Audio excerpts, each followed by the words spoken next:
Start by praising God, the compassionate, the merciful. Assalamu alaikum. Peace be upon the whole gathering. Marhaba, welcome, and thank you all very much for attending this, what I hope will be a seminal debate between our two respected speakers on the left and the right. That's what it's all about. It's about a debate, and it's about us coming together and being, being true to each other. That's effectively what it's all about, right? Yeah? You're in for that? You in for that, man? Good. That's great. Tonight's challenging debate, okay, entitled Islam or Atheism, okay, which makes more sense, is not happening in a vacuum, quantum, no, or otherwise. It's taking place within the context of a world full of human beings looking for answers. In a world seemingly full of Western promise, a world full of information fueled by the IT age. However, IT and we seem to have failed to adequately answer the most fundamental of questions about life, our existence itself, which is, of course, the main core area that we're going to be addressing tonight in this auditorium in London here tonight. I remember, spending a large part of my life asking myself, why am I here? Who created me? Do I have a purpose? Can we be certain about any of these, these questions? And once, I asked a bishop, what's the purpose of life? And he said to me, go and do a theology degree. Right, I'm not telling you to go and do a theology degree. I'm asking you to sit here in a debate for 2 hours with my two honorable guests over here. Was asking a bishop. Yeah, well, I'll ask you later. But of course, he didn't know the answer, by the way. Right. That's another issue. But what, of course, we can do to inform our decisions about this debate tonight is to use our reasoning, to use our minds, to use our intellect, and really for us to have an open mindset. Muslim, non-Muslim, Christian, whatever you are, whatever you believe in, we should have an open mindset and really go at this with sincerity. That's really, I'm just asking I'm asking myself first and foremost, right? Because that's tough being an ex-Irish Catholic. Yes, yeah. I didn't think the Catholic Church allowed divorce. Oh, well, that's another story. This evening, two major belief systems, if you like, who lay claim to the truth are going head to head. No matter which side of the fence that you tend to reside on, okay, by the end of the night, that you will be better informed about atheism and about Islam. Hopefully, the world perspectives, the world view of Islam and atheism. That's what it's really all about. Tonight, how's it gonna hang? Right. Well, we're going to have 25 minutes allotted for both speakers, although I'm told that that's going to change as well. Yeah. Okay? And then followed by a further 10 minutes of, coming back, and then another 3 minutes of coming back, although that might change, Professor, right? And after that, there will be, crossfire, and there's going to be no heavy arms to be utilized in this section, both of you, okay? Although I understand the tongue is a lot more vicious than nuclear weapons. But what we're effectively saying after that is that you lovely people will get the opportunity to ask questions, make observations, hopefully on the topics, right? On the topic that we're talking about. And then there'll be 2 minutes closing remarks, a little presentation after that, and we'll all go home, and we've got to be out of here by 10 o'clock. I would urge the audience not to heckle the speakers, to be polite at all times, okay? And, to listen to each other afterwards as well. We don't want any blood or any fights, okay? And I'm sure that you guys, you understand why I'm saying that. So today, our first speaker, okay? Has this been agreed upon? No, I was told. Okay, good, okay. Wait, you want to go first? I don't care. Will be our brother, you say brother, he's a brother in humanity. You're my brother in humanity. He's my brother in humanity and in the faith of Islam. Okay. Okay, fine. It means God is great. Yeah. Okay. So, Hamza Andreas Tzortzis, of course, he's actually Greek, not Pakistani. Please, he in fact is, you can see he's a little bit Pakistani, but anyway. He's a student of Islamic thought, a lecturer, a researcher for the Islamic Education Research Academy, and without further ado, I will call upon him to give his piece.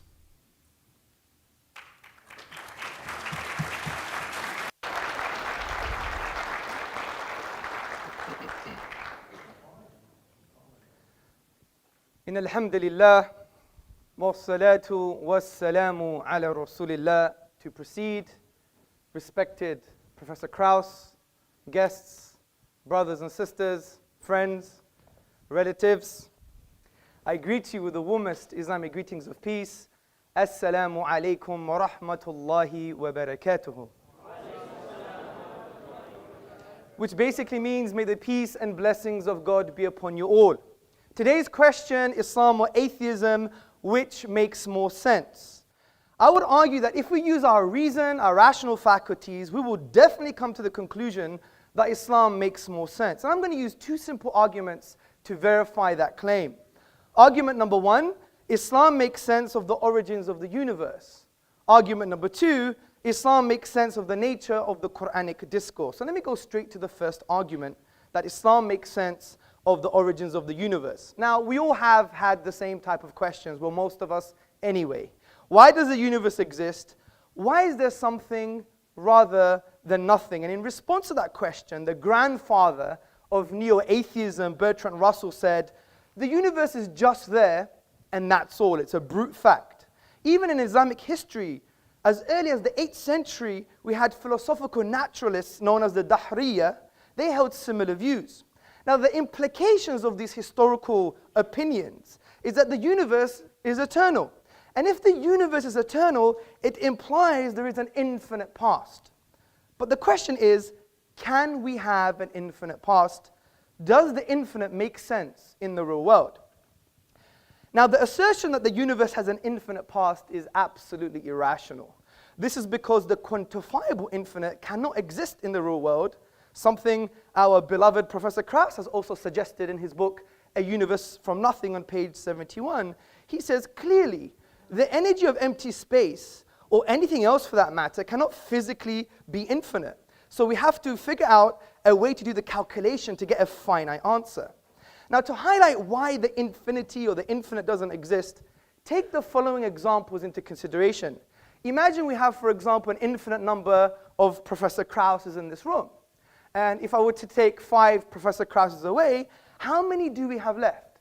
Well, some mathematicians may say, well, we still have an infinite number of Professor Krausses.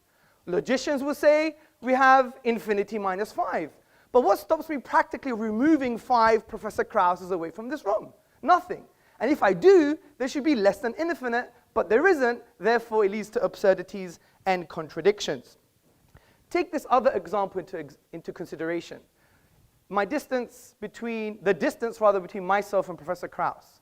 We can potentially split this distance into infinite parts, but I can actually traverse the finite distance, which shows, as Aristotle, the Greek philosopher, said, that the infinite is potential, never actualized.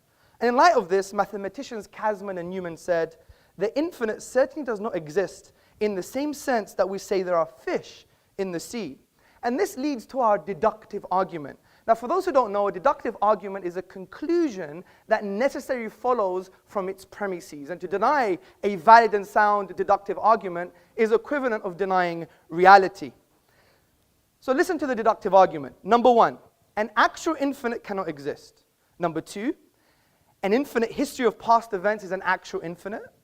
Therefore, an infinite history of past events cannot exist. Therefore, the universe is finite. Therefore, it had a beginning. Now, this is a deductive argument. But we also have complementary evidence, which I call astrophysical evidence. And I'm not claiming to be a physicist. We have an established, acclaimed academic amongst us, so he could tell us the rest of the story. But what have cosmologists said?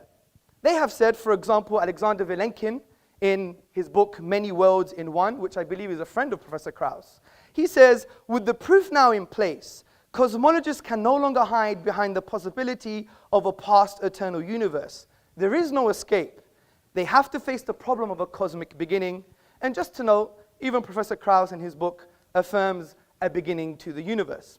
Interestingly, in Islamic thought, this has been discussed at length, and there is a unanimous conclusion that the universe is eternal. It began in the finite past, as the polymath, theologian, Ibn Taymiyyah wrote in the 14th century in his book, As-Safadiyya, so whatever is besides God, it is all makhluk, all created, originated, coming to be after not existing, preceding by its own existence. Now, since we have shown that the universe must have a beginning, there are 4 logical explanations for how the universe began to exist. Number 1, it was created via nothing. Number 2, it created itself. Number 3, it was created by something else that was created. And number 4, it was created by something uncreated. So let's discuss these together.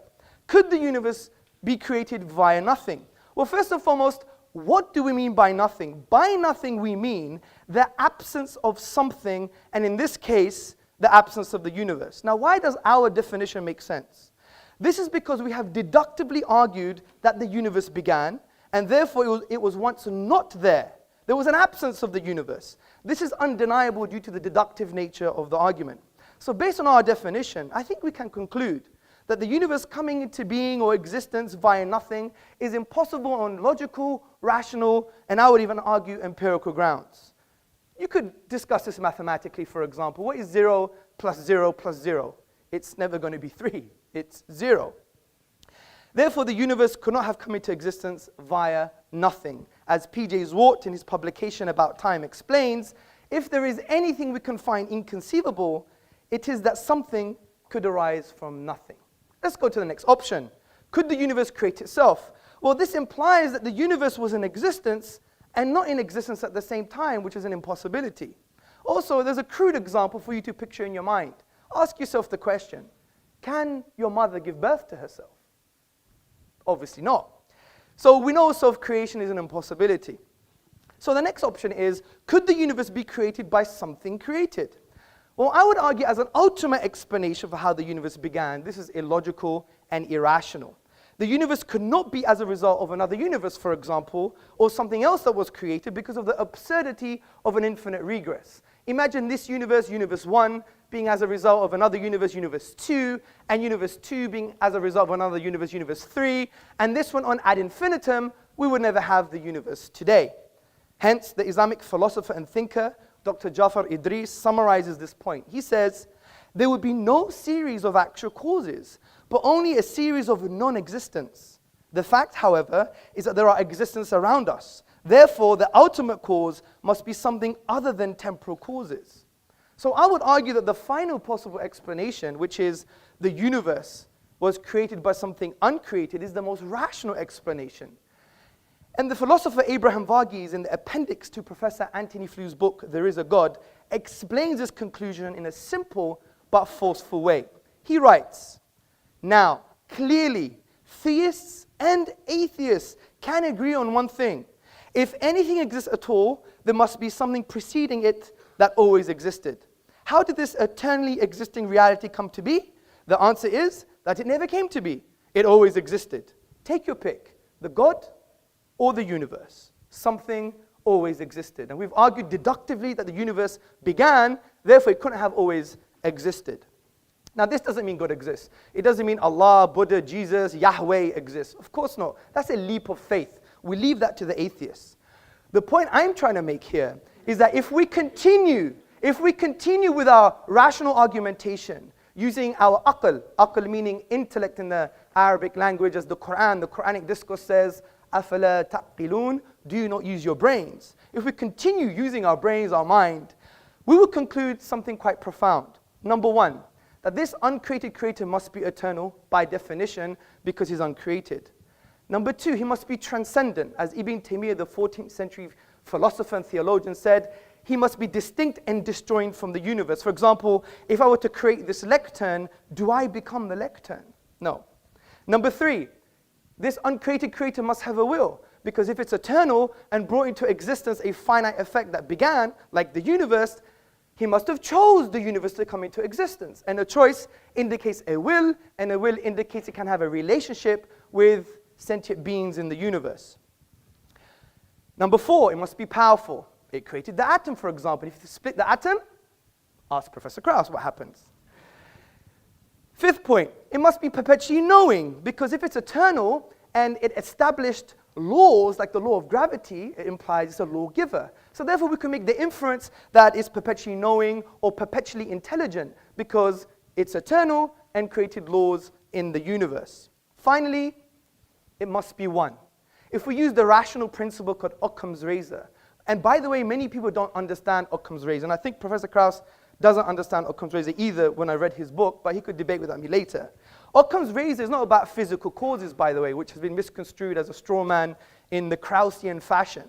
Basically, Occam's razor is that you must have a simple explanation, but also you must have the most comprehensive, which means what? It actually means that it has to have greater explanatory scope and explanatory power, because it can be complex, because it may deal with most of the questions. But concerning this reality about the oneness of the divine, the argument that the creator must be one is simple and far more comprehensive. If you say 2 or 3 or 4, then it's not simple anymore, and it doesn't answer all the questions. In actual fact, it creates far more questions than it answers, such as, how do 2, 3, 4 causes co-eternally exist? It doesn't make any sense. So I think we've concluded what the Quran concluded 1400 years ago, that there is a creator, he's one, he's unique, and he's transcendent. As the Quran says in the 112th chapter, say, he is God, the one, the unique, God, the eternal, absolute. He begets not, nor is he begotten, and there is nothing like unto him.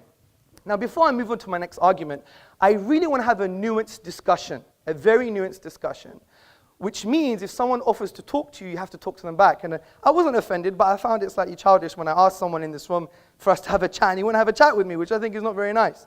But that's another story. And I want to do with some contention so we transcend this kind of what I would call atheist cliches. So what's the first atheist cliche? The first atheist cliche, I call it the Professor Krauss nothing cliche. And if you read his book, you will see that Professor Krauss was a highly acclaimed academic. I mean, I am nothing compared to him. That's true. He's right. 1 second. By the way, him making a statement is not an argument. I don't know why you're clapping like someone who's obedient slave. 1 point. Please, I have a time to keep. So, in his book, which I really like his book, I like his style, I like his rhetoric, he wrote in his book, A Universe from Nothing, he said that nothing is nothing with italics. And essentially what he's trying to say, he's trying to change the label nothing, which in the English language is a universal negation.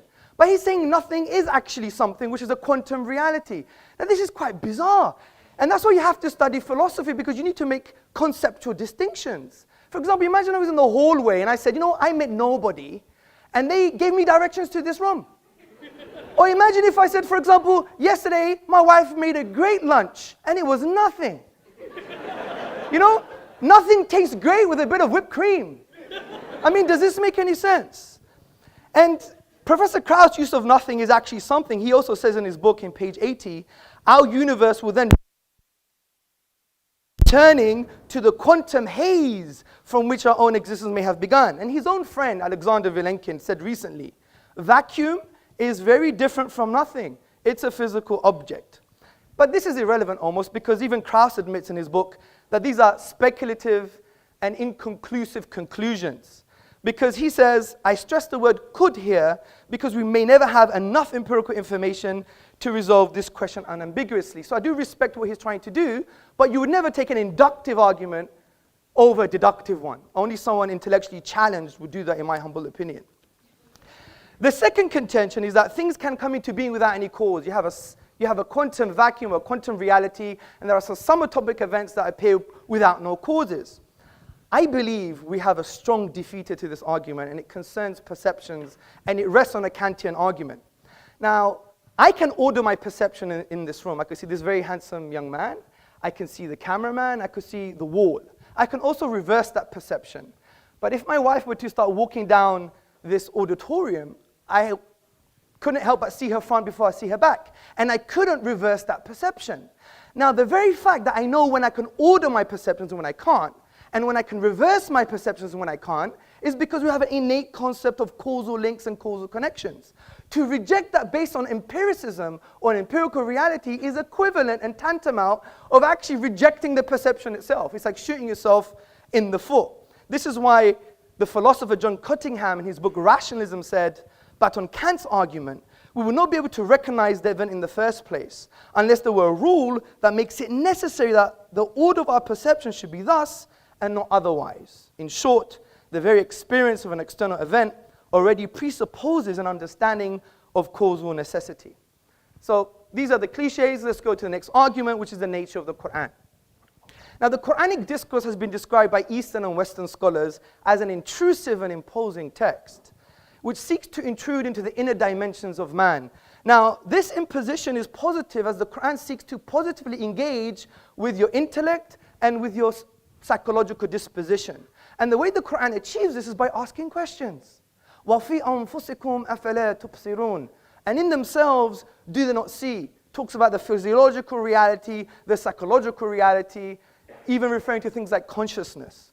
This is why Professor of Philosophy Shabir Akhtar, in his book, The Quran and the Secular Mind, A Philosophy of Islam, he describes what the Quran is trying to say with these verses. He says, nature's flawless harmonies and the delights and liabilities of our human environment, with its diverse and delicate relationships, are invested with religious significance. Created nature is a cryptogram of a reality which transcends it. Nature is a text to be deciphered, evidences accumulating in the material and social worlds and in the horizons jointly point to a hidden immaterial order. And you may think this is quite interesting for a 7th century book, but the Quran goes even further than this. It produces an intellectual challenge for the whole of mankind. The Quran says, وَإِن كُنْتُمْ فِي رَيْبٍ مِّمَّا نَزَلْنَا عَلَىٰ عَبْدِنَا فَأْتُوا بِسُورَةٍ مِّن مِّثْلِهِ وَادْعُوا شُهَدَاءَكُم مِّن دُونِ اللَّهِ إِن كُنتُمْ صَادِقِينَ. And if you are in doubt, talking to Krauss, talking to me, talking to everybody, if you doubt this book, which we have sent down to our servant, referring to the Prophet Muhammad sallallahu alaihi wasallam, upon whom be peace, then bring one chapter like it and call on your witnesses and supporters besides God, in kuntum sadiqeen, if you're truthful in this claim. Now this verse is a basis for an array of arguments in the Quranic discourse, and we don't have time to talk about all the arguments. Historical argument, sociological argument, and a whole array of intellectual responses. But one I want to talk about is called the inimitability and the uniqueness concerning the Arabic language in the Quranic discourse, which Islamic theologians and thinkers argue that it is a miracle. Now, before I get into that, we have to now discuss what is a miracle. We have to define what a miracle is. Now, the word itself linguistically comes from the Latin word miraculum, meaning something wonderful. And the traditional Western philosophical definition of a miracle, as summarized by David Hume in his An Inquiry Concerning Human Understanding, he says it's a transgression of natural law. We don't agree with that definition. Because what are natural laws? Natural laws are just inductive generalizations of patterns we perceive in the universe. If something changes from the pattern or is different, then maybe it's part of the pattern. It's just based on induction. What the profound Islamic theologians and thinkers have done, they've redefined what a miracle is based on the Quranic discourse. And they have said that a miracle is an event that lies outside the productive capacity of nature, which means when you go to the nature of the event, you exhaust all possible naturalistic explanations. And also, there is no naturalistic causal link between the event and the nature of the event. And this is a far more coherent definition. Let me give you an example from the Quran itself. Now, the Quran talks about Moses, Musa, alayhi salam, upon whom be peace, and Pharaoh in the Quran. Moses was told to throw down his wooden staff, and it instantaneously turned into a live snake. Now, this miraculous event, the snake, lies outside the productive capacity of the nature of the event, the wooden staff, because the chemical makeup of the staff is different to that of the snake. In actual fact, you have to add more stuff to the staff, if that makes sense, stuff to the staff, to be even close of creating a snake, but only the staff was used. So when we exhaust naturalistic explanations, we find there is no causal link between the staff and the snake itself. So this gives us a definition of what a miracle is. Now this applies to the Quran's use of the Arabic language, because the Quran cannot be described as any of the literary forms of the Arabic language, which include saj'a, rhyme prose, mursal, straightforward speech, maqama, a combination of metrical and non-metrical speech, and the al-bihar, the 16 rhythmical patterns of classical Arabic poetry.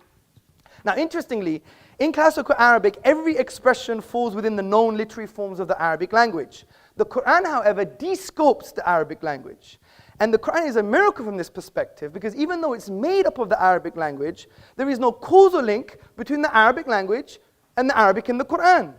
This is because when we exhaust the 28 letters, the finite grammatical rules, and the finite words, we exhaust them, we cannot produce the unique literary form of the Quranic discourse. And interestingly, from a historical and literary perspective, when attempts have been made to produce the like of the literary form of the Quranic discourse, they have all failed.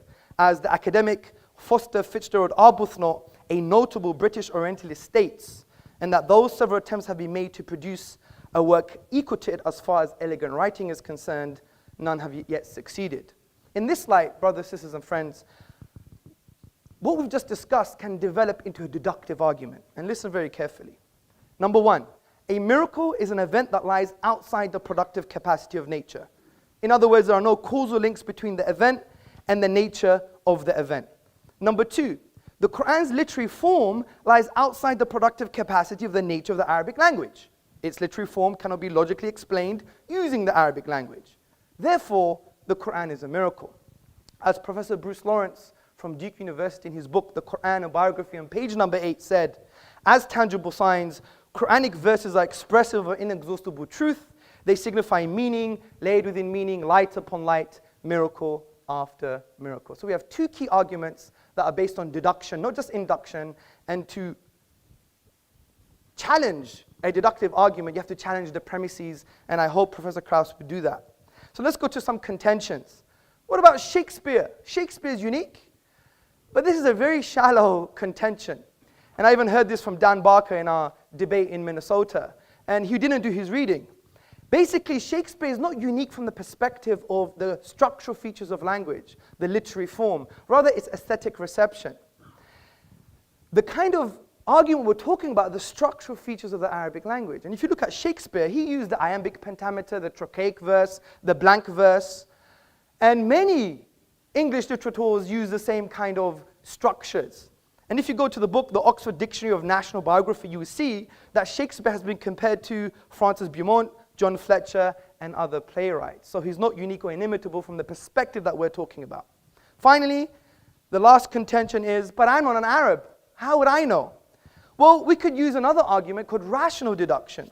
Now, rational deduction is a thinking process where you take a universally accepted statement and from that draw logical conclusions.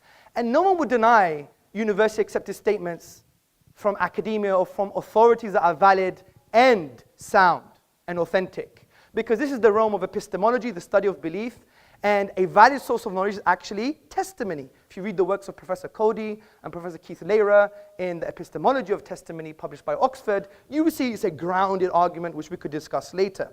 So the authentic and valid testimony concerning the Quran is, no one has been able to challenge the Quran and produce its literary form.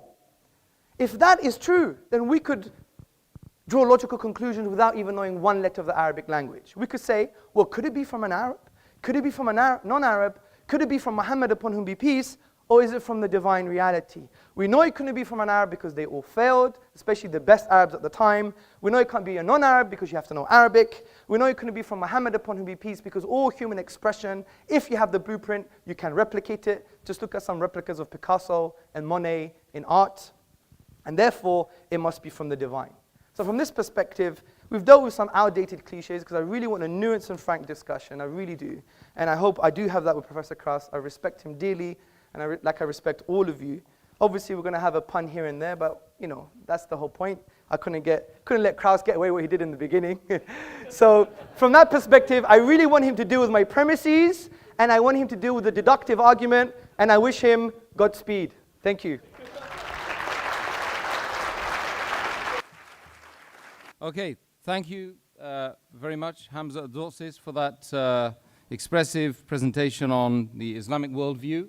We're now going to be calling upon Professor Lawrence Krauss to come back on that with his presentation, which I don't think is going to last more than 25 minutes, I'm sure of that. But just to let you know, some of you who perhaps don't know anything about Professor, he's a renowned cosmologist and a science popularizer, and is the foundation professor in the School of Earth and Space Exploration, a director of the Origins Project at the Arizona State University. He's hailed by Scientific America as being a rare public intellectual, and he's also the author of more than 300 scientific papers and 9 publications, books, including the international bestseller, The Physics of Star Trek, and his most recent bestseller entitled A Universe from Nothing, now being translated into 17 languages or more.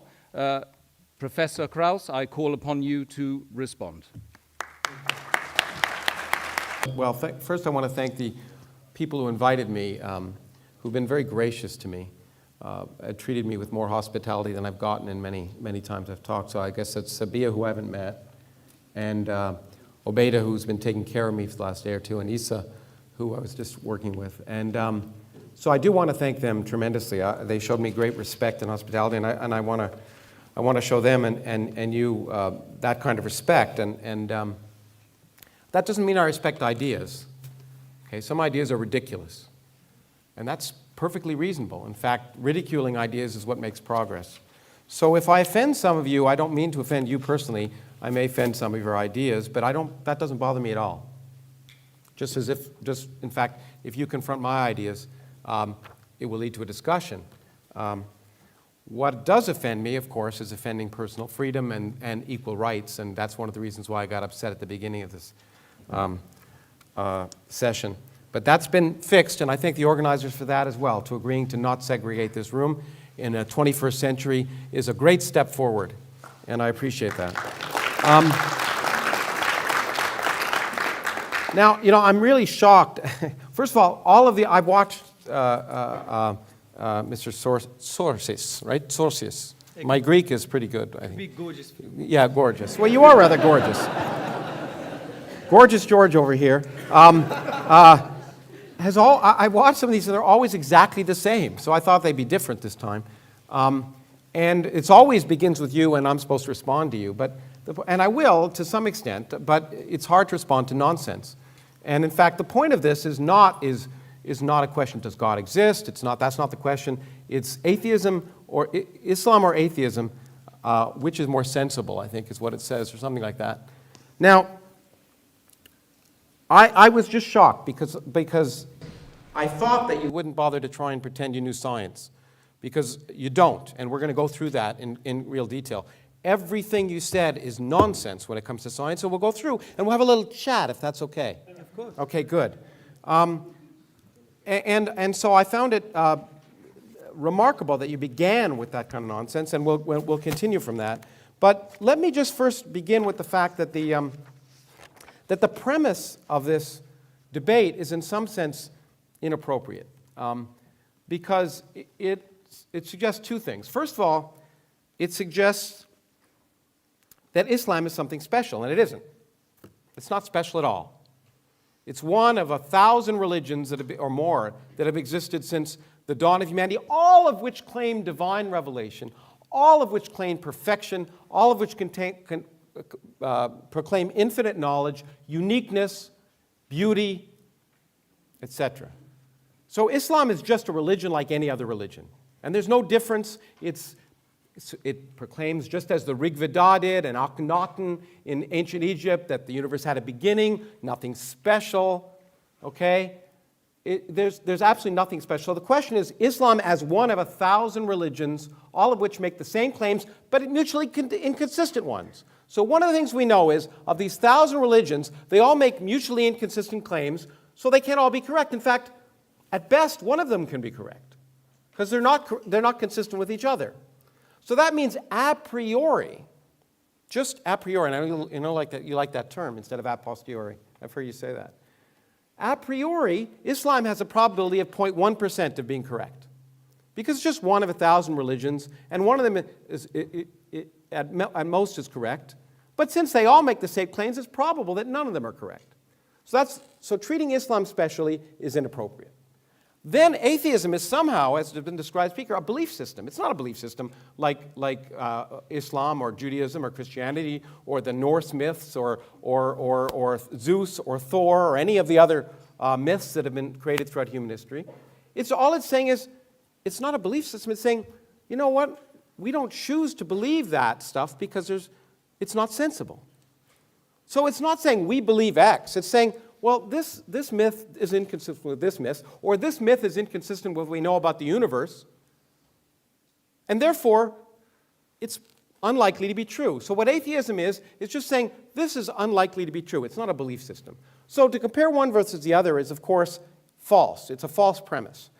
The first part of the false premise is that Islam is special. Not special at all. It's been there. It'll be gone, or be there as long as other religions. It's just like all the rest. And atheism is not a religion. It's just, in fact, what it is could be described as common sense. Okay? What makes sense? I will think that those things that make sense are likely, and those things that don't make sense are unlikely. In fact, that's what science is all about. Okay, so having said that there's nothing special about Islam, and there certainly isn't. I'm going to talk a little bit about, my intent, by the way, is, the other thing I should say is, debates, I'm an educator. It's, a flaw, but it is what it is. That means I believe in actually trying to illuminate ideas and lead to discussion, critical thinking, and eventually learning things and increase in knowledge. Debates aren't meant for that. Debates are rhetorical devices for people to go out and perform, make statements, and then challenge others and try and convince an audience of something. That's not education. So I will talk a little bit about some of this, and then I just want to have a chat. I'm going to use my 25 minutes to have a little chat. I'll take up my time when I could pontificate, as we've heard, and just ask some questions, because I'd actually like to learn some things, okay? And hopefully in the process there'll be some education for both of us. So the first thing I want to say, however, I want to clear up some misconceptions. This idea of deductive arguments, which sounds good, is not the way we learn about reality, okay? Deductive arguments just don't work. They lead to irrational actions. In fact, if we discuss what common sense is taking your beliefs to conform to the evidence of reality so that you will make rational actions. If you force your reality to conform to your beliefs, you will make irrational actions. So you can deduce things based on your beliefs, on your a priori beliefs, but you'll have a problem. For example, your a priori belief could be that if you prayed to Allah, that you could jump out the fourth story of this window of this building, and you would land safely. Okay, that could be an a priori belief. And in fact, you could deduce, based on all your beliefs and all of the evidence that you're a good person and Allah would take care of you, or whatever you want to call it, that you'd be fine. I would take the elevator down, and only one of us would be walking at the end. That is not deductive. It's based on empirical evidence. Okay, now, so arguing that something doesn't make sense to you is based on the fact that the assumption that you know what's sensible in advance. But we don't know what's sensible in advance until we explore the world around us. Our common sense derived from the fact that we evolved on the savannah in Africa to avoid lions, not to understand quantum mechanics, for example.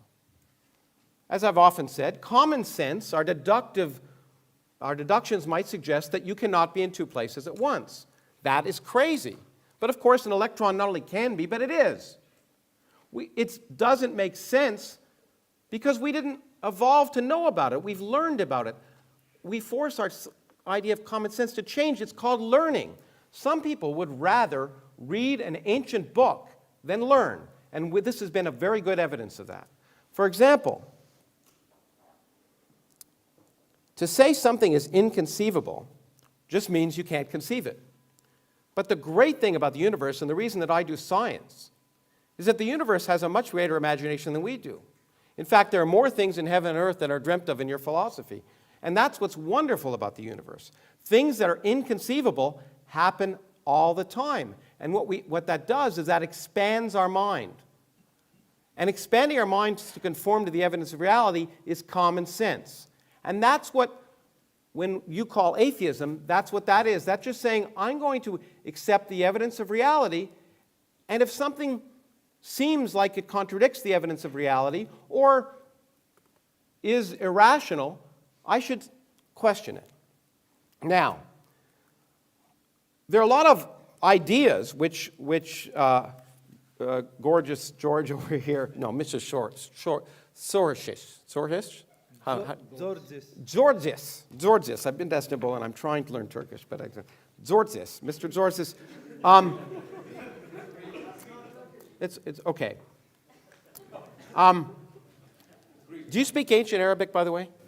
I could read and do a bit of grammar. A bit of grammar. You don't speak it then? No. So your presumption that it's beautiful ancient Arabic is just a presumption. You actually don't know what you're talking about. No, it's not. Okay. I'll respond to Okay. you. I just wanted to ask that question because I don't speak Turkish. I wanted to see if you spoke ancient Arabic. Well, I just want to ask, do you speak ancient Arabic? Yes, I do. Fluently? No, but I do speak it. Okay, but not fluently. كيف حال?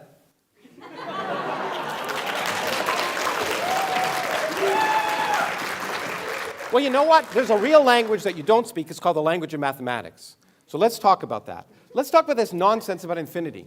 Let's take something physical. Let's draw a circle and draw a diameter. What's the ratio of the distance of the circle to the diameter? Do you know? You're the teacher. Do you know? You're the teacher. I know. I'm asking you a question. I want to have a chat. I don't know anything.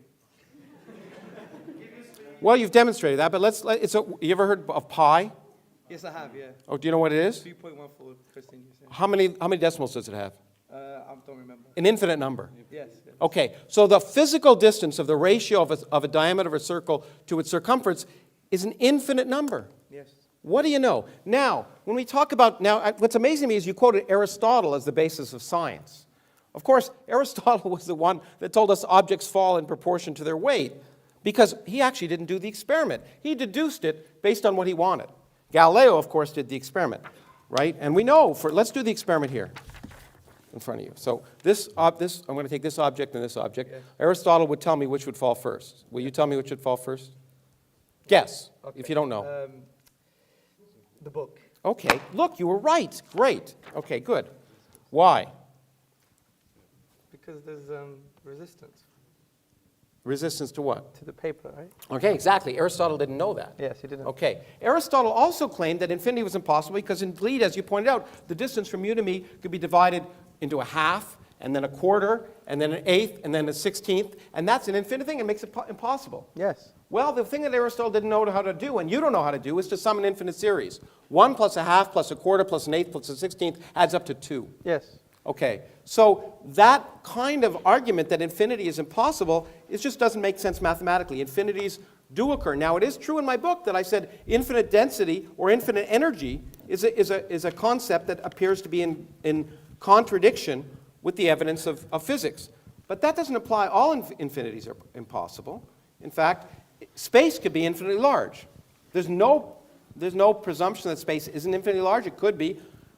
What we now know about physics suggests it probably isn't, but there's no law of physics that says space can't be infinitely large. So this notion that you deduce that infinity is impossible because you don't like it is just not the way the world works. Because infinities happen all the time, whether you like them or not. Not only that, it doesn't lead to irrational actions. Mathematicians have a way of dealing with infinity.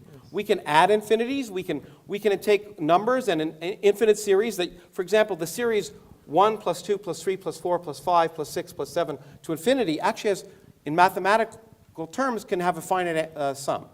It's minus 1/12, if you wanted to know. Okay? It may not seem logical to you. It may seem inconceivable to you that the sum of a series of positive terms, each of which is bigger than 1/12, could end up being minus 1/12. But the fact that it's inconceivable to you just means you're ignorant. Thank you. Okay. Now, this idea that Occam's razor suggests, first of all, Occam's razor is not a principle of science. Okay, it's a nice idea that you should try for the simplest answer to any question, and physicists try and use that. Sometimes the simplest answer doesn't work. In genomics, for example, it'd be nice if every gene, in fact, you talked about more than one cause for an effect. It'd be nice if every gene, every disease was caused by a single gene. One of the reasons that genomics is so difficult is we discovered there's a complex interaction of genes, so that in fact, that there are many separate causes of most diseases. There are very few diseases that have a single cause. But in fact, you know what is simpler than the number 1? The number 0. 0 is a much simpler reason that there's no cause. Okay, so if you really wanted to apply Occam's razor, in fact, you'd apply no causes. Now, you also use the term causality, which is a term I understand. You didn't define it. Do you want to define it? I may do. Well, why don't you do it now? I don't want to give you that favor. Oh, I thought we were going to have a chat. Yeah, but I want to have a chat, not a chat. So it's less rhetoric, more connection. No, let's have a chat. No, I think when we talk about rhetoric, we were talking about the lecture you just gave. I want to have a chat. I'm asking you a question. Do you know what causality means? You use the term. Yes. Okay. Well, I mean, if you use a term, you should know what it means. yes, Okay, I have but my you use it. definition. I have my definition. Okay. Well, I'll define, and that's, cause precedes effects. Does that sound good? No, that's the wrong definition. In my Okay, opinion. well, I'd like to learn what it is. Well, for example, there's an interesting book about the quantum physics and causality. And the philosophers and philosophers of science and scientists have disagreed on a specific definition. So they've reduced back to a fundamental definition. Do you want to have a chat or okay, a chat? good. You quoted a book on physics. Yeah, I haven't finished yet. Physicists don't disagree about the definition of causality. Have you presumed your results here? Do you No. really want to connect with me as a human being? No, but... Well, you've asked me a question, you're answering it for me? I mean, come on. You quoted physicists. Go on. I said scientists. Okay.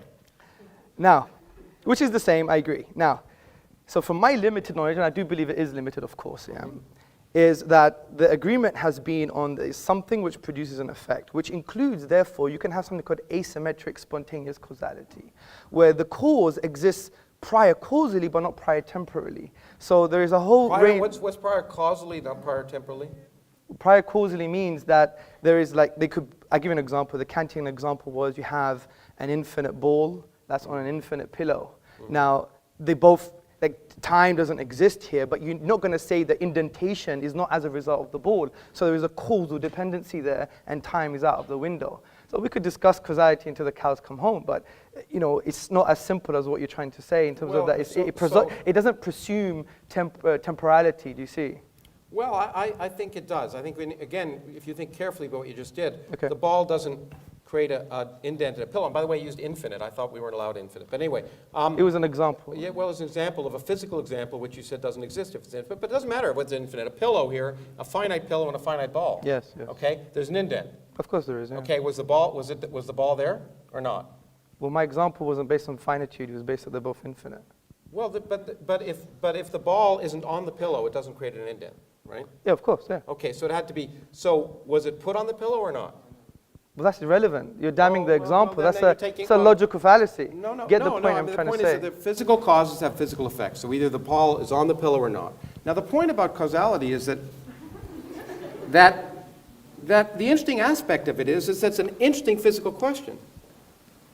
But what if there's no before?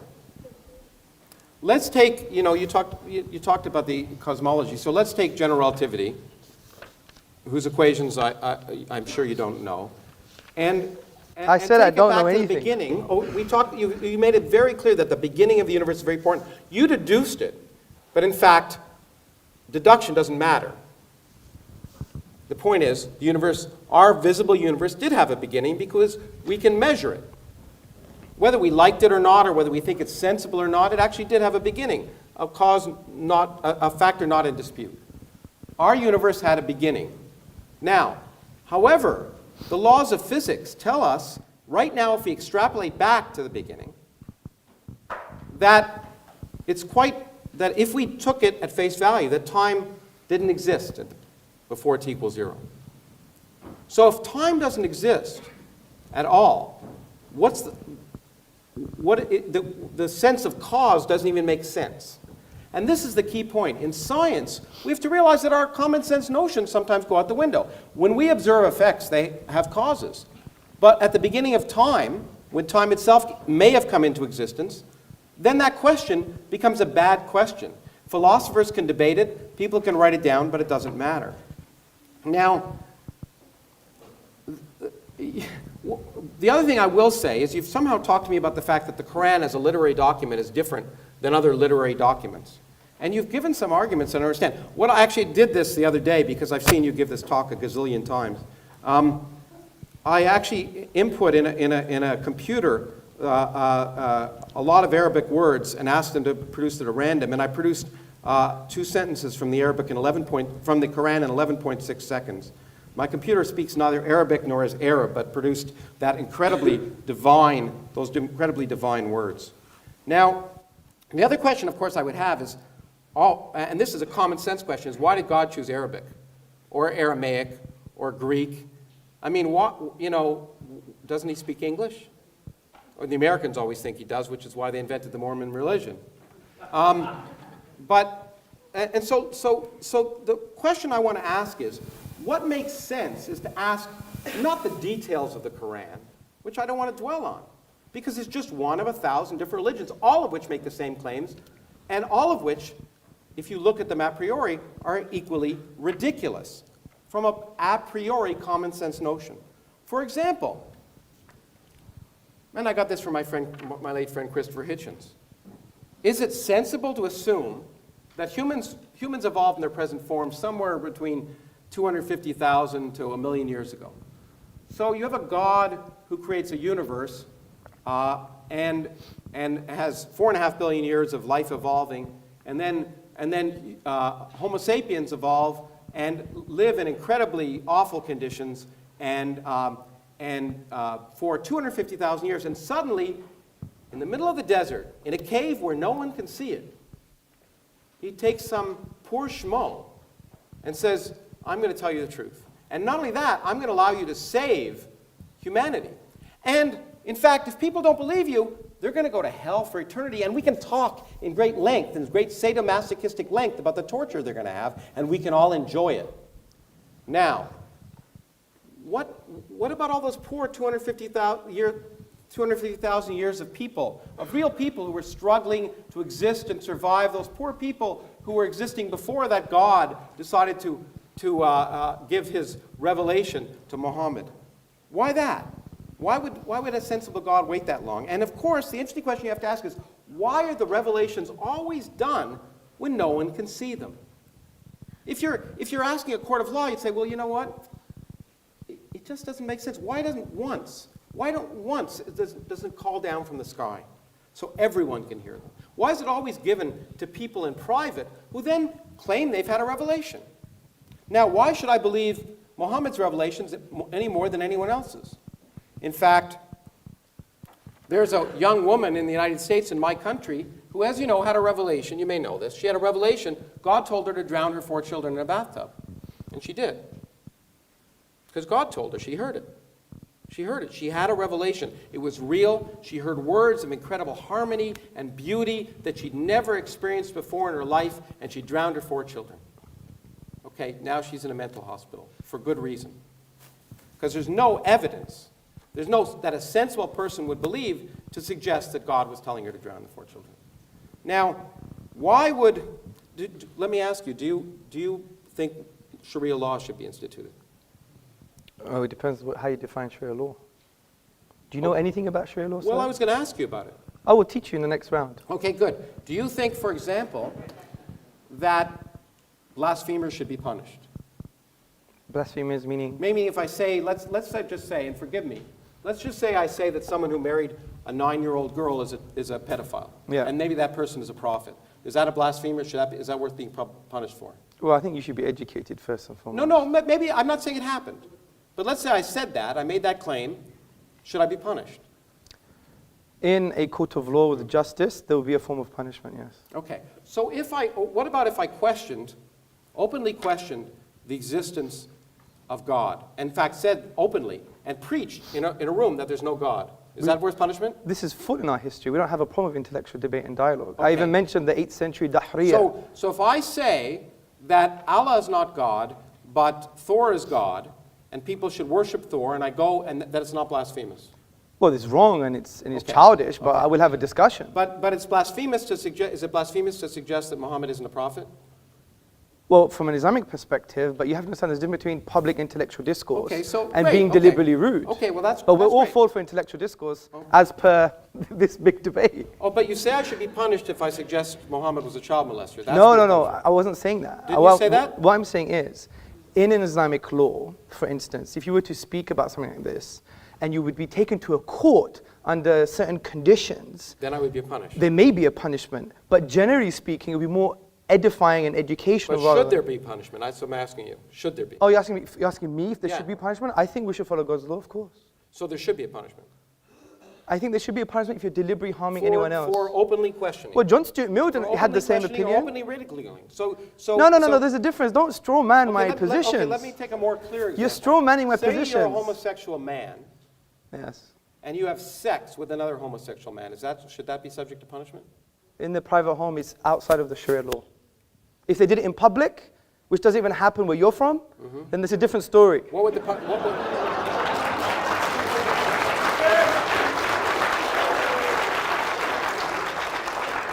Where am I from? Where am I from? Well, you are from the United States of Oh, I America. see. And that's and so it doesn't even happen in where I'm from. Now that's rude. But in any case, How's that rude? I thought you're an empiricist. It does happen where I'm from. All the stats. So two people in Arizona are out in the desert having sex because they really get turned on, Yes. and they're both men, and they have sex together. Yes. Okay? Is that punishable? If there's no one in the desert, no, it's not. Okay, let me ask you another question. Is homosexuality wrong? In the Islamic tradition, it's a sin. Okay, now here's an idea of why common sense should tell you that Islam, like many other religions, is not common sense. Because, of course, homosexuality is perfectly natural. In all animal species, almost, it's natural. It occurs with a 10% frequency. Okay? In fact, there are good evolutionary reasons for homosexuality. So in that sense, there's no reason and a fundamental... Why would a God who thought it was a sin make it natural among all species? I don't think the sheep, by the way, which 10% of sheep are long-term homosexual relationships. Okay? Why would a God who thought it was a sin create sheep who don't have a soul, who aren't able to think about it, be homosexual? That's the kind of nonsense that we have to ask, and the only way we can determine if it's nonsense is by looking at the world around us, not by deducing it, not by listening to the words of ignorant individuals and Iron Age peasants who didn't even know the Earth orbited the sun. Wisdom and learning comes from observing the world around us, and we shouldn't take our wisdom from people who didn't even understand the way the world worked. Thank you.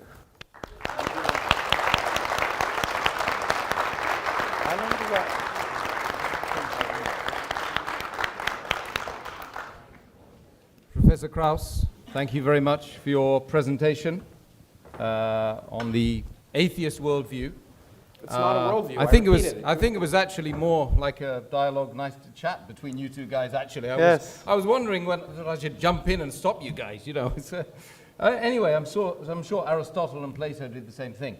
But now we've got something to sort of come back on from Professor. He's given a lot of food for thought, and no doubt Hamza, in about 10 minutes, thank you. Possibly come back and answer some of those contentions brought up by Professor Krauss. Thank you very much, Professor Krauss. Audience, first and foremost, I think most of what he said was a red herring. A red herring is this very smelly fish that you pull across the path of running dogs. And the reason it was a red herring, because he said that I spoke about science. I specifically said he knows better than I do. I specifically didn't use it as my key argument for the finitude of the universe, and he wanted to correct me on something that I didn't even mention myself. This is what you call not rhetoric, not intellectual argument, it's what you call sophistry. It's rhetoric with crap, frankly. Now, and I'm not saying it to be rude, because it's a typical Kraussian fashion. A Kraussian fashion trying to win over the whole audience, make a hoo-ha in the beginning. And imagine I did that when I walked into, one day I had interfaith dialogue. And imagine I walked into a Jewish mosque or a hall that was public, and I basically said, I don't want to do things your way, but I want to discuss with you, but I'm not going to do things your way. Is that tolerance? Is that how you connect with other people? He wants to know about our tradition, but he won't even ask them, why do you have this? And another straw man, justice and equal rights. You think they're saying that because they don't have any justice or equal rights? My wife is up there, ask my wife. What's the matter with you? See, these presumptions from Fox News, you're an academic, but when you talk about Islam, it's based on the Fox News narrative, and I'm going to expose this in a minute. Now, the first point I want to make.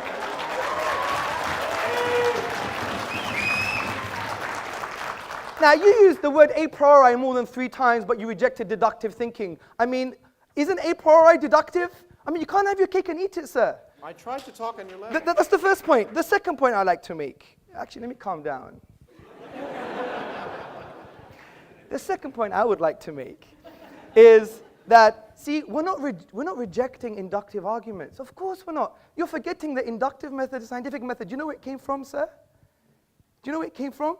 I know, in fact, there's a remarkable scientific mathematical tradition in the Arab world, if that's what you're going to talk about. I'm going to talk about Ibn al-Haytham in his book on sure. optics. Yeah. Read the works of David Lindbergh and others, historians of philosophy and science. And they say it came from Islam. You know why? Because Islam doesn't reject... No, they came from the Arab world. They didn't come from Islam. Well, let me give you the link. Let me give you the link. Okay? أَفَلَا يَنْظُرُونَ إِلَى الْإِبِلِ كَيْفَ خُلِقَتْ.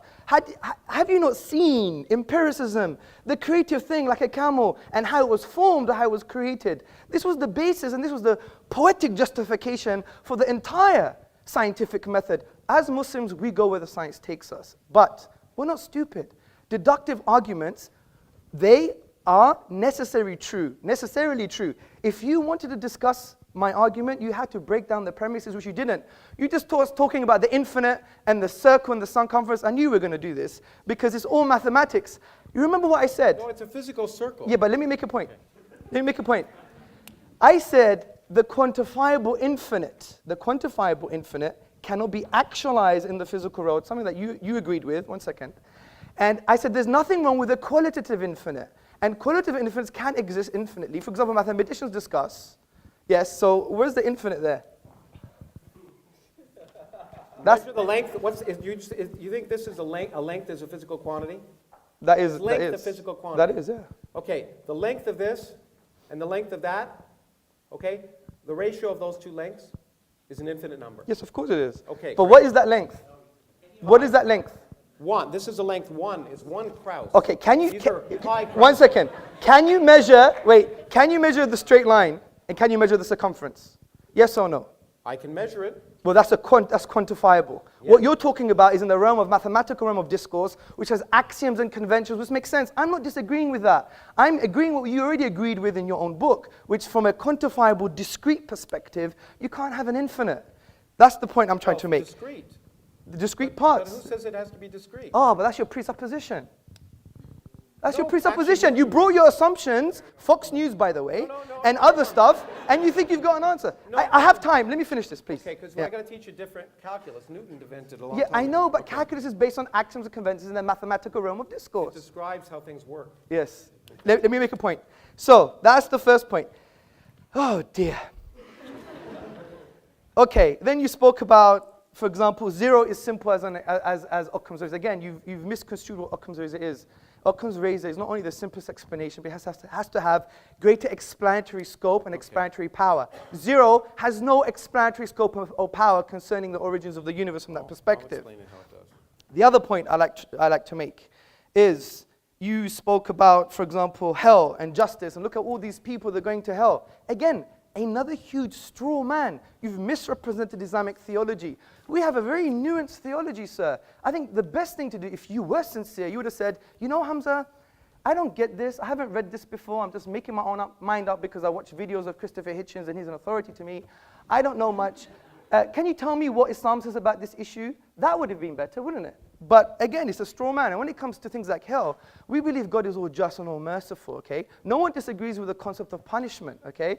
You're not going to disagree with the concept of punishment, are you? So when it comes to people who haven't heard about Islam, there's a whole array of theologians like Ibn Taymiyyah and Al-Ghazali who said that there's going to be another form of justice for them. They may be tested on the Day of Judgment based on other prophetic traditions. It's not as simple as that. Okay, homosexuality is a sin. Again, you try to put words in my mouth, and that's not nice. That's not nice. I asked you questions. I didn't. You did, but then after you try to answer them for me, which is quite interesting. Now, see, we don't believe homosexual tendencies per se, are sinful. It's the manifestation of the homosexual act in public is sinful. Because we believe in our theology, let me just make the point, that we're given a package. We all have tendencies. People have tendencies, you know, the polygamous, for example, or other people have tendencies that may be seen negative or taboo. Other people have tendencies concerning various different things. And we believe this is a package that God has given us. But we have an empowering philosophy which says that God, okay, when he gives you these tendencies, whatever they are, whatever kind of inclinations we have, we use our aql, our intellect, by understanding the divine reality and what he wants from us, because God would know me better than I know myself. And he would say, fine, you have these tendencies. This is how you shape them. This is how you control them. Like, we don't believe in, like, we should be agitated purely based on the bestial aspects of man, whether it's heterosexual or homosexual. And by the way, you know, saying off to your mother is equivalent major sin as being a homosexual. So the point I'm trying to say is we don't condemn people per se. We don't say, you know what, I'm going to kill you. We appreciate every human being. They have spiritual needs, but we're not gonna make up our own religion. We're not gonna follow the Kraussian religion, whatever he says. We're gonna follow the divine reality. If he says homosexuality is a sin, it's a sin. Just like drinking alcohol is a sin for the Muslim, or for example, being harmful to human beings is a sin. Right? Just because I have a tendency and I'm a martial artist and I want to harm people, does that mean now, you know, God is wrong just because I have that tendency? I mean, that's not right. Anyway, I'm still looking for some strong counter arguments you made to my points. There were no points to actually make any counter arguments. Well, there were, because you didn't. Okay, let's just put it simply. Infinity doesn't exist. Yes, it does. Okay. You didn't. No, I said the quantifiable infinite doesn't exist. I agree the infinite exists. Again, another straw man. The point I'm trying to say is this. We have a deductive argument that the universe is finite. If it's finite, it began to exist. If it began to exist, there are some logical possibilities. Please entertain those logical possibilities. If not, it's equivalent to you coming to my house, having a coffee, I'm talking to you, but you're talking to the window. And I know you have better morals and manners than that, because I know you're highly respected. And we do all respect you in some paradoxical way. But the point is, the point I'm trying to say, Professor Krauss, is that I think it's only fair if you want to pick and choose from the Fox News narrative that you actually trying to change that stance and say, right, what does Sharia law say? Do you have a book of Sharia law at home? I asked you so I could learn. No, but you were telling me. Do you have a book? Okay, do you have a book on Sharia law? No. And you Because make it's based on judgments, nonsense. and okay, I have a book on atheism. I think it's based on nonsense, Great. but I give you the intellectual epistemic respect to read your worldview. But you've come here my book is a book on blasé, atheism. It's a sorry, book on science. you've come here blasé, almost arrogant, I don't want to judge you, and saying, you know, it's all rubbish, I'm not going to take any of his arguments, I know better than you, which you said that, and I do agree in physics you do. And you've come here making judgments on Sharia law. You don't even have a book on Sharia law. That's why I asked questions.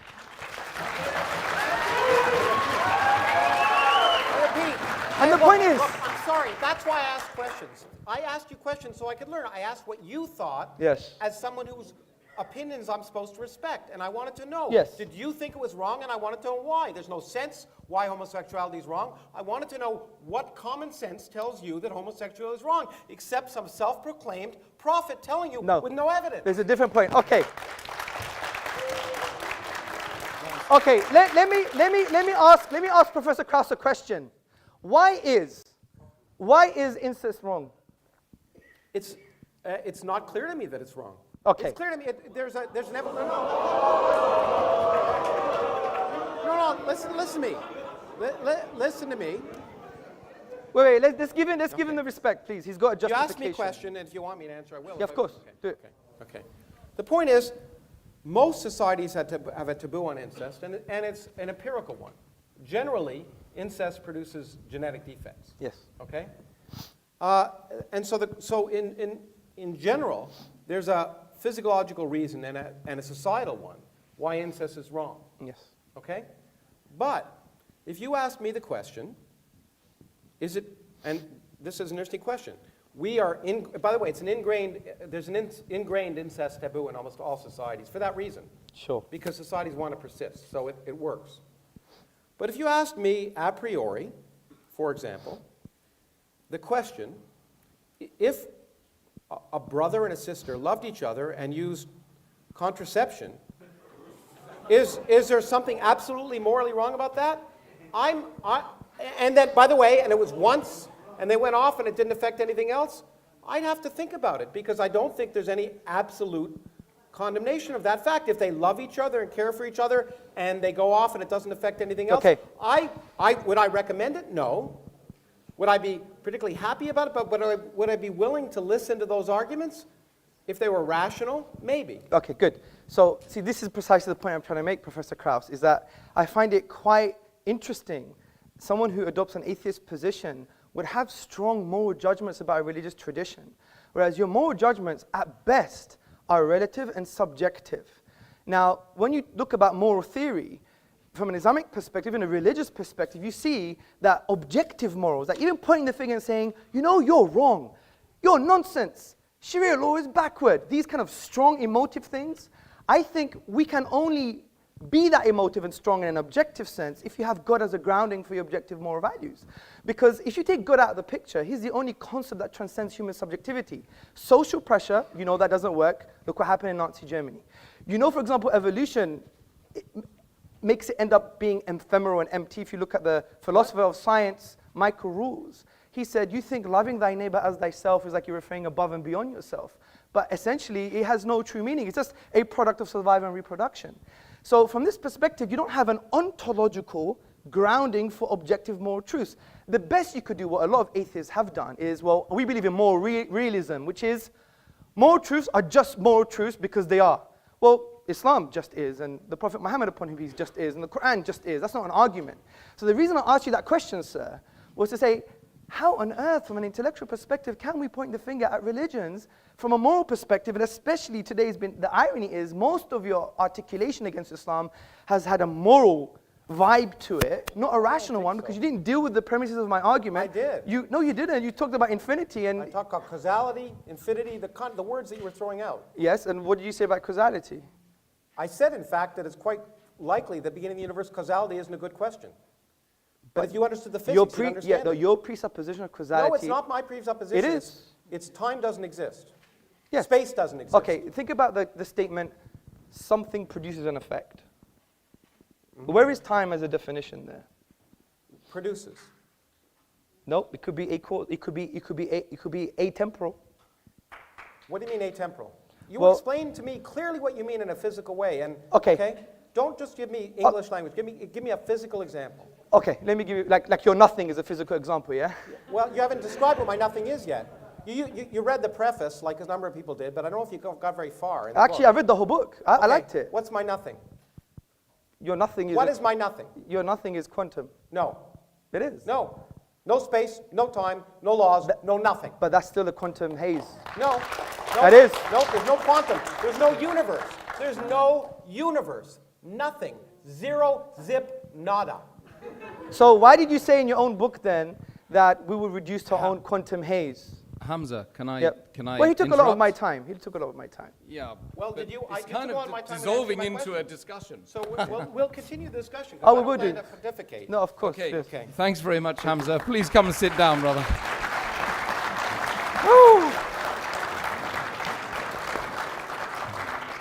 I didn't want to stop you in mid-flow there, but over to Professor. There must be some Greek in Professor Krauss. Look, okay, well, we can continue the discussion because it should be a discussion. My point is that the question, I repeat again, is what's more sensible? And what's more sensible, ultimately, is what produces more rational actions. And I'm sorry, if you talk about tolerance, I get so tired of hearing people talk about tolerance, but then I hear people talking about blasphemers. I should be allowed to blaspheme all I want because ridicule is an important part of inquiry and discussion. Sometimes ridiculing something illuminates it. And I hear about blasphemers, I hate to say it, and this may be a complete misapplication of Islam. It could be that Islam, as it's practiced in many countries in the world, is a misapplication of Islam. But all I can see is intolerance when I see those principles applied. Intolerance to blasphemers, intolerance to homosexuals, intolerance in general. Now, the other thing I want to say is, this God, if we ask what's sensible, why would we think that this unproven God that is supposed to be the basis of not just Islam, but all religions, different gods, different characteristics, but the Islamic God, much like the Judeo-Christian God, is a real creep. This is a God worse than Saddam Hussein. Instead of torturing you just for your life, tortures you for infinity. Forgive me the word, but eternity. Let me use that word. Eternity for not believing. For not believing, you're tortured for infinity. The tortures are actually described in the Quran, and you know it as well as I do. And the point is, if you just ask yourself common sense, if you were a divine being, say you had an ant colony that you made in your house, would you be offended if those ants didn't pay homage to you well, let's start with 50 times a day before Muhammad cut it down to 30 and then 5. Would you be offended if those ants didn't pay homage to you 5 times a day? And if they didn't look up to you or didn't recognize your existence, would you destroy them? No, I mean, it just seems so petty. So why should we believe in a hateful, unmerciful, petty, sadomasochistic, homophobic, sexist God? It's just irrational. It's not sensible. There's nothing. And the point is, and I don't want to single out Islam here. And I know I'm offending some people, but the same is true for the God of Moses. Okay? If you really believe that the scriptures were literally true, the morals in that book are reprehensible. It's okay when an angels appear to do a lot of things, including coming down and making revelations to Muhammad, which Muhammad didn't write down. As far as I know, the first example of the Quran was 20 years after he died, so there was a lot of talk. And some of that talk got turned into perfect writing well after Muhammad was dead. But those angels come down. But in this case, in the case of course, Lot, as you know, the angels came down, and they were men. They came in the form of men, which I don't think is allowed in certain versions of the Quran, at least. But anyway, they did. And then they were going to be raped. So what did Lot do? Of course, he said, don't rape them. Take my daughters, because daughters are dispensable. What kind of moral lesson is that you want to learn? Okay? Now, I'm sorry, that's in the Bible. Actually, that's from my religion, okay, or my ancestors' religion. I have none. Okay, so those are the kind of moral lessons that I find not sensible. And so I'm happy I picked the Old Testament and not the Quran to talk about immoral intolerance. The idea of punishing people for eternity for choosing to find something unlikely is not tolerant. The idea of punishing them in vicious, evil, ugly ways for all eternity is not merciful. It is the opposite of rational common sense. Now, in terms of explanatory things, let me just spend a few minutes teaching a little bit of science. So, if you have an infinite temporal, let's say time exists beyond our universe. Let's just allow for that because it's easier to describe that. And let's say our universe, a universe can, given the laws of nature, spontaneously come into existence. Okay? Then it will come into existence. It will come into existence at some time. And the fact that it came into existence at that time need not have any reason. It need not have any reason why it was that time rather than some other time. But whatever time it happens, it will come into existence, and people can say, there's some significance to that. But it must happen somewhere at some time, and there need not be any significance, any purpose, any intelligence for why it happened now instead of then. It's guaranteed to happen at some point. Now, if you say, during that creation, there are laws, one of which is the laws of quantum mechanics, which can create a universe with zero total energy. By the way, and by creating a universe, I mean a universe that didn't exist. There was no space, there were no times, and no laws, in fact. And then you come in and you say, okay, if that universe is created spontaneously, it must be created at some time. So a universe must come into existence. In fact, an infinite number of universes can come into existence if time is infinite. Okay? It's certainly possible. Then a universe will come into existence, and you can say, let me predict the properties of that universe.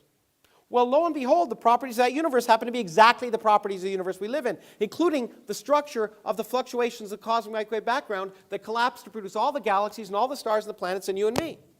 That's explanatory. There's no explanation at that level in any way in your book. So the explanation of a universe that could come into existence from nothing without any purpose, without any planning, without any reason is explanatory. Now, lest I be misconstrued, that is just plausible. Because we do not have a full scientific theory. But to make the claim, as I know you've often made, that because that there are certain things we will never understand is to misunderstand science. There are lots of things we don't understand today, and that's the reason to go out and do science. It's just like Darwin said, he said, in the evolution of the species, I'm describing the evolution of the species. I'm not describing the origin of life. We'll never understand the origin of life. We'll no sooner understand the origin of life than we understand the origin of matter. Well, of course, he didn't realize that we'd one day understand the origin of matter. Just as I expect in your lifetime and my lifetime, we'll understand the origin of life. We'll understand how chemistry turns into biology by doing experiments, testing, and not forcing our predilection that it's impossible. I had a debate recently where somebody said, it's impossible for non-life to turn into life. Well, that's a nice statement. It's a nice belief. And it's a belief you can have, but it's a belief that can be wrong. And that's the great thing about science, which you can call atheism if you wish. It's you're willing to change your beliefs. You're not assuming the answers before you ask the question. You're not assuming you know what's divinely right just because you interpret a certain book to mean a certain thing, and someone else may interpret it to mean something else. You will agree there are different interpretations of every book, including the Bible and the Quran. And so to presume that you know divine truth before you've asked the universe is not sensible. And I don't think I'll take any more time. Okay.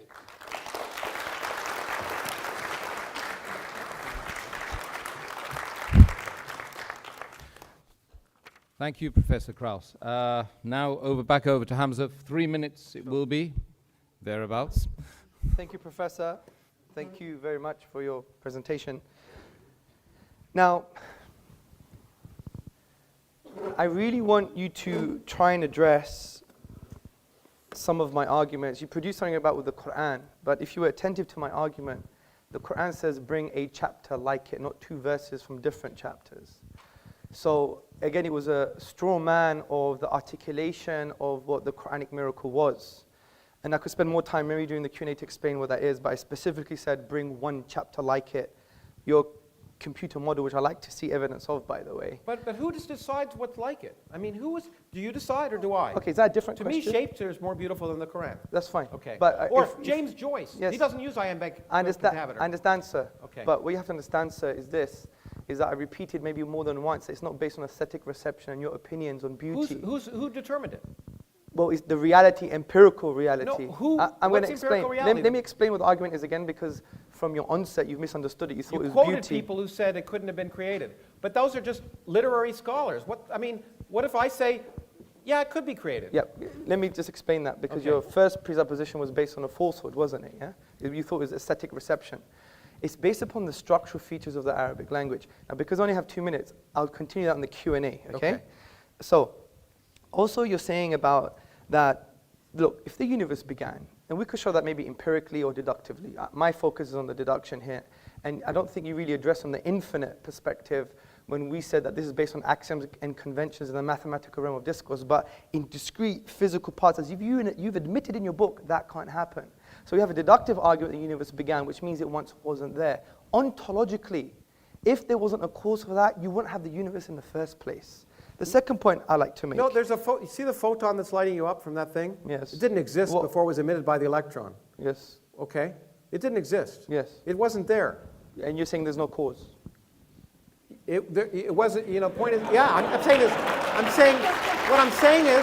What I'm saying is, there can be physical causes for physical effects. Yes. Okay, but they don't have to be, but God doesn't have to pull the photon up. Just because the photon appears from nothing doesn't require something supernatural. I agree. But okay, so if a universe suddenly comes into second. existence where it wasn't before, It doesn't require something But supernatural. I already gave you a defeater to the argument that you assume that when things begin to exist, they may not require any causes. And that defeater was, Not any purpose. I didn't say cause. I just said if a universe can come into existence by physical causes, yes. where there's no universe to begin with, it will happen at some time. And your point was I it agree. happened, and therefore there's a reason No, why no, it no, happened, no. because it happened when it happened. putting- Well, if it didn't happen then, it would have happened some other time, You- and we would have had this conversation at some Let's other calm time. down. You're putting words in my mouth, okay? Okay, What I'm what did saying you to say you, then? I'm not saying things like, I'm not talking about teleology. I'm not talking about there is a purpose Don't behind. use definition. Did you not say our universe came into existence for a cause and there had to be a reason for it? No, I didn't say reason. There had to be a purpose? No, I didn't say that. I said there is a Oh, I cause. thought you said there was an intelligence. You gave a whole long argument. Oh, that's after using conceptual analysis that you agree that there is a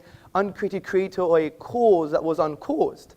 Now, Well, hold on, but Yeah. forget all that. I just talked about our universe. yes. Are you agreeing with me that our universe doesn't have to have any purpose or reason to create it? No, of course I'm not.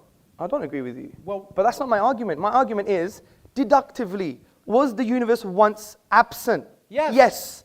If that's the case, then ontologically, which means the nature and source of reality, is that it couldn't have come into being without a cause. Well, okay. First of all, I hope it's that way because that'd be easier to understand. Yes. Okay? It's possible that it's not that way. Okay? So if it has, and you could take this out of my time if you want, I don't give a damn. The point is that maybe time exists outside of our universe, maybe Yes. it doesn't. Let's just pretend it does, and then our universe came into existence, and there was a physical cause for that. That's fine, I'm fine with that. I'm fine with our universe coming into existence for physical cause, just like that photon being created. But as I pointed out to you, it's equally possible that these notions that we have in our brains, because we're humans living at a classical level, that time exists and is a continuous flow, may break down. And if they break down at t equals 0, then any sense of the word cause becomes nonsensical. The word cause is a red herring in your terms. It's not worth discussing. It may not be relevant to the creation of our universe because there may not have been any time before it, and therefore this notion that every cause, every effect has a cause may be irrelevant if there's no time. Now, I don't know if that's the case, but I'm willing to ask the question, and I'm willing to do studies to see if it's reasonable. Yes. I'm not willing to presume the answer before I ask the question. Well, of course, I agree. Okay. But the point is, the presumption here is that you require time, and that there's a specific physical definition for time. Now, Well, the presumption is after t equals 0, you require time. That's absolutely true. The presumption that you require time at t equals 0, if you took the equations as they're written, No. time would go out the window. I don't have a contention with the physics. That's your job. No, but there's no. Yeah. But if you take it as written, there's no time. The time has no meaning at t equals 0. Okay, agreed. Great. According So there's no to the cause. physics, I don't disagree with you. Okay. I highly respect that. But all of that is inductive in nature. No, it's not. Of course, what is it based on? Is it It's deductive? based on observation. Which is inductive. No, it's empirical. It's empirical. You know, the problem is, it's empirical. It's Okay, based well, on what's testing. empirical? Okay. Look, I don't care. Look, the Do point you have an infinite set of observations? Mm-hmm. Have you had an infinite set of observations? Now, if you're going to tell me I read your something you wrote which really misrepresented science, you're absolutely right. If you're going to tell me science can never tell anything with absolute certainty, Yes. okay? That's exactly- Except things that are wrong. Yes. That's what science can tell. I agree. Science can tell us the Earth isn't 6,000 years Okay, old. good. Science can tell us that science can tell us many things, and so I don't all the disagree time- with you. Okay. I don't so the disagree fact- with you. Okay, so the fact that science can lead us closer to what is the underlying reality is absolutely true, and the fact that science can't say with anything with absolute certainty is absolutely true, except what's wrong. Yes, I agree. Okay. And it can say certain claims, for example, that the moon split in two when he was there, is wrong. Now, I know you're It's going to say another that's red a herring. misinterpretation. Another red herring. I know another red herring, but certainly... Loads of fish in this room today. No.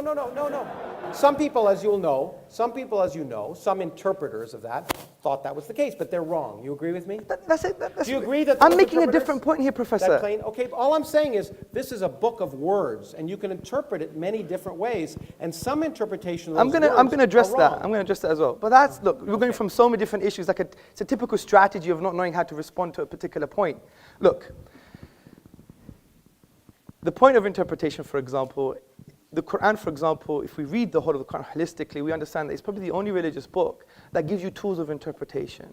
For example, the Quran says there are some open-ended verses, ambiguous verses, and they're specified. So in linguistics, it's called intra and intertextuality.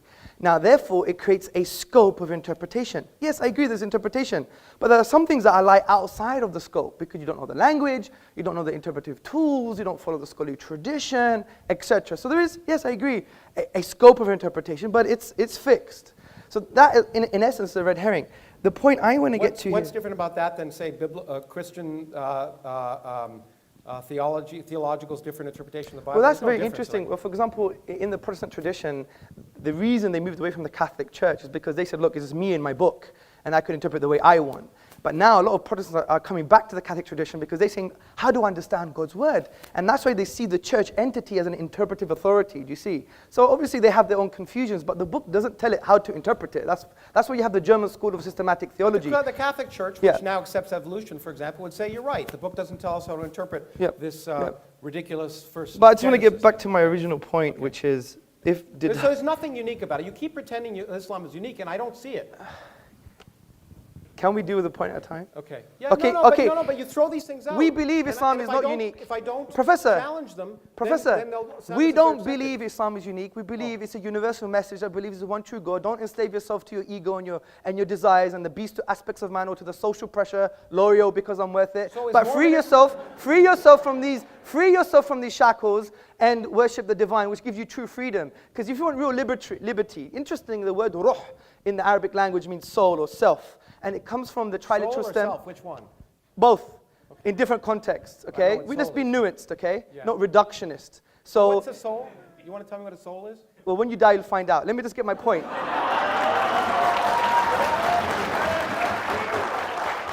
Let me make my point. That's a really bad explanation. Well, come on. Because it gives me something I can't test. you know? Listen, I'm the Greek. I'm supposed to be full of sophistry and rhetoric here. Well, you are, but that's true. Okay. The point I'm trying to say is that the word ruh etymologically shares the same meaning with the word raha, which means liberty and serenity. And interestingly, we all want to seek this type of liberty, but the irony is, from an existential perspective, what does it mean to exist? Who am I? We're all in a state of slavery because your birth, sir, your birth, madam, is just like the American writer once wrote. We're born and then we're sold into slavery. You never chose your birth. Well, it was Rousseau who said that. Man is born free and Yeah, lives but, forever. yeah, enslaved. exactly. Okay, Well done. yeah, Good. yeah. So let me. It wasn't American. Yeah, but let me get poetic here. Yeah. So the point is, we don't choose our birth. I didn't choose I was going to be Greek, looking like a Pakistani. You never chose If that. you shaved, you wouldn't look so Pakistani. Well, I'm growing my hair just like yours. Okay. So, yeah, It's true. it's nice. That's right. So the thing I'm trying like to your say. hair, by the way. Thank you. We're becoming friends now. Yeah.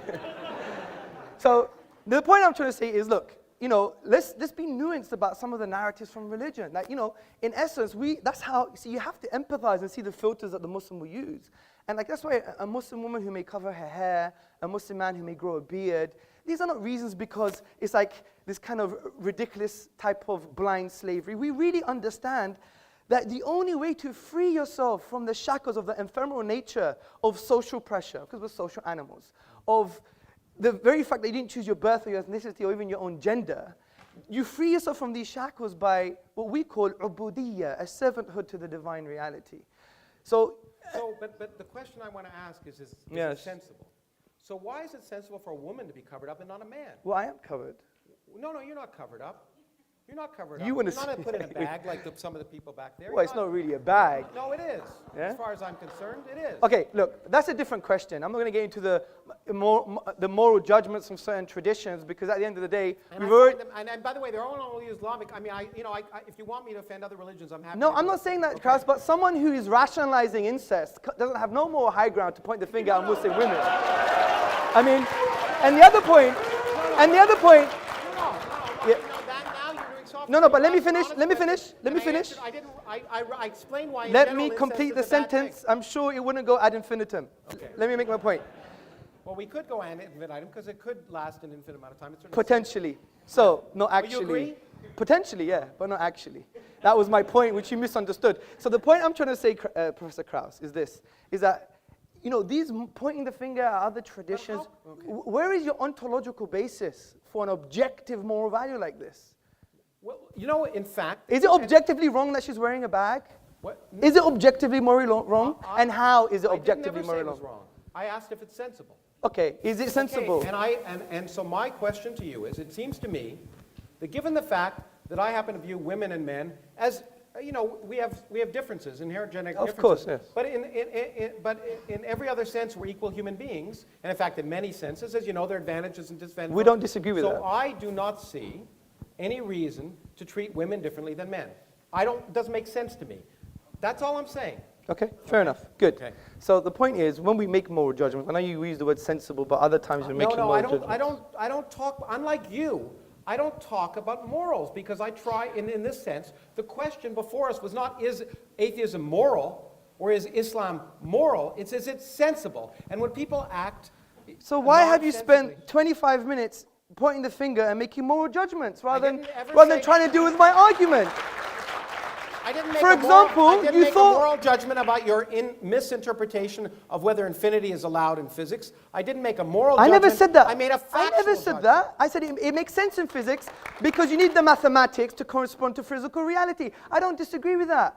I am So saying... you need the mathematics to correspond to physical reality. Is that what you just said? Yeah, of course you do. According to physical physics. reality can allow for infinity. According to what, I learned a lot from your book, actually. It was quite interesting. You said, even in your book, I think it was page 81, you said that essentially, you know, there's the maths, and I need to improve my physics to ensure it's in line with the math. And interestingly... No, I need to improve my math to ensure it's in line with reality. Okay, good. So Okay? what With is... the evidence of experiment. Yes, good. So if my math doesn't agree with the evidence of experiment, then I change my math. And that's why I think, and I don't want to build a straw man, you made a conclusion in your book. You said, this is why you can't have an infinite anything. No. You said that in You your show me book. where I can't have an infinite anything. Yeah, Did I talk about give me the infinite book. energy density? Let Did me I talk find... about whether the universe might be infinite? Let me find it for you.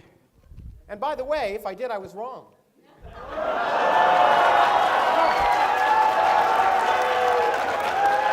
I mean, One second. That to me, No, to me- that's that to honorable. me- That is honorable. No, that to me is the worst kind. That's what That's I find honorable. No, that is so honorable, I personally admit. offensive about these arguments is you quote people as if what they say matters. But the great thing about science is there are no authorities. I agree. There are no scientific authorities. Everyone can be wrong, and we all are. That is including- honorable. That is including honorable. the I have people to- who claim to be, including Benedict before he stopped being Pope.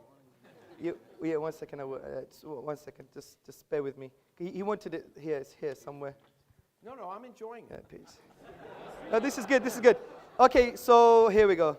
Infinity is not a pleasant quantity, however, at least as far as physicists are concerned, and we try to avoid it whenever possible. Clearly, the energy of empty space, or anything else for that matter, cannot be physically The infinite. energy of anything. No. You said, Sorry. or anything else for that matter. The energy of anything cannot be physically infinite. Where's that there? The energy of empty space or the energy of anything else. You're cannot reading be- another book now. I wrote the... Well, Mohammed may not be here to talk about the Quran, but I'm here to talk about my book. And you don't even know your own book. And my book says, I repeat. Yes, do that. I repeat. Maybe I should change it into Arabic so you understand it. But the point is, the energy of empty space or the energy of anything else cannot be infinite. Oh, Okay? Okay, That's fair enough. what I said. Okay, good. So really, it's suggestive of my point. No. Sorry. It didn't say space cannot be Did you get infinite. this signed, by the way? It didn't say space. Oh, yeah. It didn't say space cannot be infinite or time cannot be infinite. Good. Because they perfectly well can. Okay, good. But there's another point you made. Wait. No, The other point is... I mean, you're making a big mistake to try and talk No, about my I'm book. not. I'll be happy to. You'll be happy to show me what you said if I misquote you. Listen, Okay. Professor Krauss, I can only read your words when Well- you say, or anything else for that matter, means or anything else. But I know I shouldn't have... I know... Was that paragraph about energy? Yeah, but... Okay, just ask me. the Also, question. there's a context now. But when it comes to religion, there is no context. No, there is. But when it comes to physics, there's a No, context. I talked to you about the fact that different interpretations lead. Fair enough. in your- I in the agree. Quran. I Different agree. people have interpreted the Quran incorrectly. I agree, Professor Krauss. But listen to this. What you have to understand is this. Do you agree that the universe started at a finite time ago? Do I agree? Yes. The Because you universe made that started point. 13.72 billion years ago. Yes. It's as far back as we can go to about the first millionth of a 10 millionth to of the a minus second. 43 or something. Well, no. Has it changed? Empirically, we know it to about a millionth of a second. Yeah. Okay, excellent. Of course Good. it started finite So time good. ago. Exactly. So that I said was suggestive evidence for my deductive reasoning. Okay? Well, it was suggestive evidence for the Rig Veda, Akhenaten. Yeah, I know. and Good, if you good, good. wonderful read the Let's North carry on Asian now. myth, It's just as beautiful. It was created. I agree. I Okay. agree. But then I said, but since we have the best possible explanation, which is an uncreated creator, or there is a Why is cause that that the was best not possible caused. explanation? Because I gave you all the logical explanation. This is the point. You should be No, attentive. I have the best explanation. It came from nothing by physics. Yes, but your Okay. nothing, is it really like nothing? No space, no time. Our universe didn't exist. So there's no- There was no there's- quantum foam. There was nothing where our universe existed. There was no space and no time.